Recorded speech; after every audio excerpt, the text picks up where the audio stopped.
दोस्तों नमस्कार। जैसा कि हमने पिछले वीडियो में बताया था कि हार्ट अटैक में लीवर की क्या भूमिका होती है। लीवर हमारा मुख्य अंग है जो कोलेस्ट्रॉल को नियंत्रित करता है। हमें अपने लीवर को दुरुस्त रखना अति आवश्यक है और अपना चयापचय अगर ढंग का होगा तो हमारा लीवर भी दुरुस्त रहेगा। अगर हमारा लीवर दुरुस्त रहेगा तो कोलेस्ट्रॉल की समस्या का समाधान अपने आप ही हो जाएगा। अगर कोलेस्ट्रॉल की समस्या का समाधान हो गया तो आप समझ लीजिए कि हार्ट अटैक जैसी समस्या का समाधान भी हो सकता है। लेकिन कोलेस्ट्रॉल को हम कैसे नियंत्रित करें, सबसे बड़ी समस्या यही है। कोलेस्ट्रॉल को नियंत्रित करने के लिए हमें खान पान के साथ में शारीरिक व्यायाम, योगासन, प्राणायाम आदि भी अति आवश्यक है। यदि हम योगासन से अपने शरीर को तपा लेंगे, महर्षि पतंजलि ने कहा था कि यदि योगासन की अग्नि से जिसने शरीर को तपा लिया उसे ना रोग सताता है ना बुढ़ापा, यहाँ तक कि उसके पास मृत्यु भी आने से डरती है। इसलिए हम आप लोगों को कुछ मुख्य आसन बताने जा रहे हैं जो कोलेस्ट्रॉल को नियंत्रित करने में अहम भूमिका निभाते हैं। जैसे कि आप सुखासन में बैठ सकते हैं। जो लोग शारीरिक व्यायाम नहीं कर सकते हैं वो 10 या 15 मिनट तक सुखासन में बैठ सकते हैं और वज्रासन में बैठ सकते हैं। आप वज्रासन में यदि 10-15 मिनट तक बैठते हैं तो आपको बहुत ही लाभ मिलेगा। यदि आप वज्रासन में बैठते हैं तो कोलेस्ट्रॉल का लेवल बहुत ही कम हो जाएगा और जो बढ़ा हुआ कोलेस्ट्रॉल है वो नियंत्रित हो जाएगा। वज्रासन में बैठने से बहुत ही मिस्टीरियस बेनिफिट्स हैं। इससे रोग प्रतिरोधक क्षमता बढ़ती है और गैस की समस्या का भी समाधान होता है। कोलेस्ट्रॉल भी नियंत्रित होता है। पश्चिमोत्तानासन करने से भी हमारी अग्नि प्रदीप्त होती है और हमारा इंसुलिन का लेवल बढ़ता है और कोलेस्ट्रॉल का लेवल भी कम होता है। हमें कोलेस्ट्रॉल को नियंत्रित करने के लिए कुछ मुख्य आसन हैं, उन्हें अवश्य करना चाहिए। इनको करने से हमें जीवन में खुशियां ही खुशियां मिलती हैं। इसके लिए हम सबसे पहले सुखासन को बताते हैं। आप सुखासन में बैठ सकते हैं। जिन लोगों में शारीरिक व्यायाम करने में असमर्थता है, अब सुखासन में हम कैसे बैठते हैं, अलथी पलथी मार करके हम बैठ जाते हैं और अपना हाथ कोहनियों पर रख लेते हैं और ज्ञान की मुद्रा में बैठ जाते हैं। इससे हमें बहुत ही बेनिफिट्स होता है। हमें भूख अच्छी लगती है और जो कुछ भी खाते हैं वो हमारा अग्नि के जरिए जो है पच जाता है। हमारी अग्नि तीव्र होती है, लेकिन हमें खाने में परहेज भी रखना चाहिए। तली भुनी चीज़ों का इस्तेमाल नहीं करना चाहिए। इसके बाद आप लोगों को हम वज्रासन की प्रक्रिया बताएंगे। देखिए वज्रासन हम कैसे करते हैं। देखिए वज्रासन करने के लिए हमें कोहनियों के बल बैठ जाना होता है और अपने पीछे से पंजों को बराबर करके और अंगूठे को एक दूसरे से के ऊपर रख के और ऐसी इस स्थिति में बैठना होता है।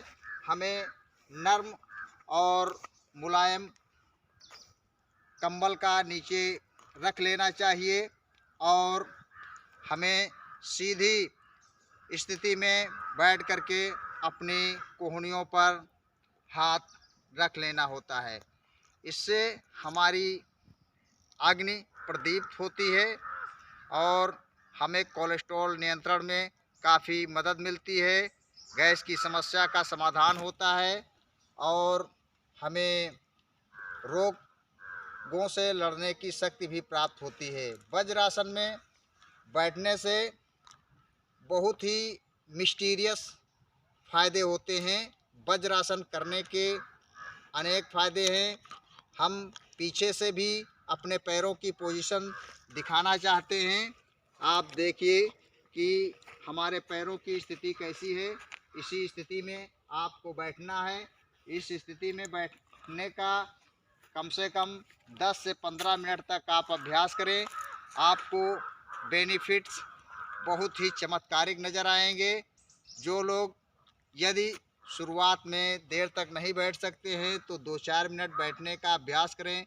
जो लोग पंजे को नहीं मिला सकते हैं, अंगूठे को एक दूसरे पर नहीं रख पाते हैं, वो लोग जो है ऐसे भी बैठकर कम से कम 2-4 मिनट अभ्यास करें। धीरे धीरे समय को बढ़ाएं। आप देखते हैं कि आपके शरीर में कोलेस्ट्रॉल का लेवल घटता हुआ नज़र आएगा और आप बहुत सारी बीमारियों से बचे रहेंगे। हम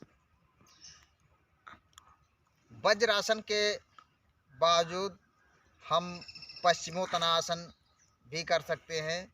जो लोग शारीरिक व्यायाम कर सकते हैं वो पश्चिमोत्तानासन करें।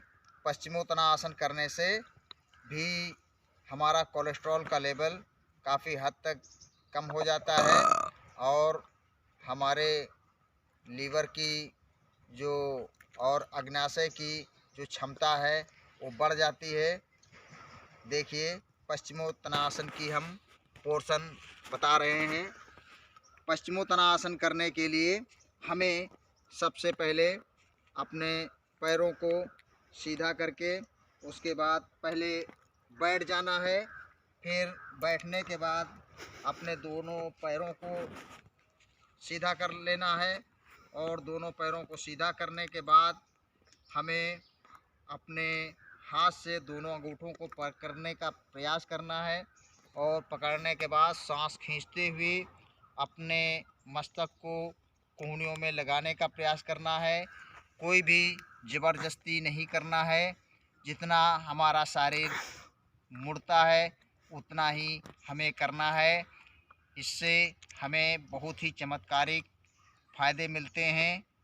देखिए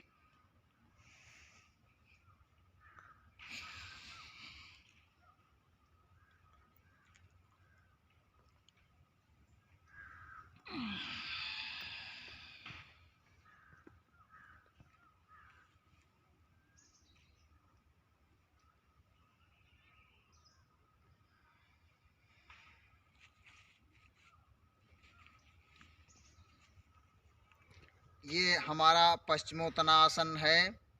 इसको हम 2-3 बार रिपीट कर सकते हैं। पश्चिमोत्तानासन के बाद हम अगला आसन सर्वांगासन कर सकते हैं, शीर्षासन कर सकते हैं, जिससे हमें बहुत ही चमत्कारिक फ़ायदे मिलते हैं। अगले आसनों के बारे में हम आप लोगों को अगले वीडियो में बताएंगे। कृपया हमारे चैनल को लाइक और सब्सक्राइब करें। यदि आप लोगों को मेरी जानकारी अच्छी लगी हो तो आप इसे लोगों तक शेयर करें और हमारा हौसला बढ़ाएं। हम आप लोगों को स्वस्थ जीवन जीने के लिए और आपके स्वास्थ्य की कामना करने के लिए आप लोगों को ये वीडियो दिखाना चाहते हैं और जन जन तक पहुंचाना चाहता हूं। धन्यवाद।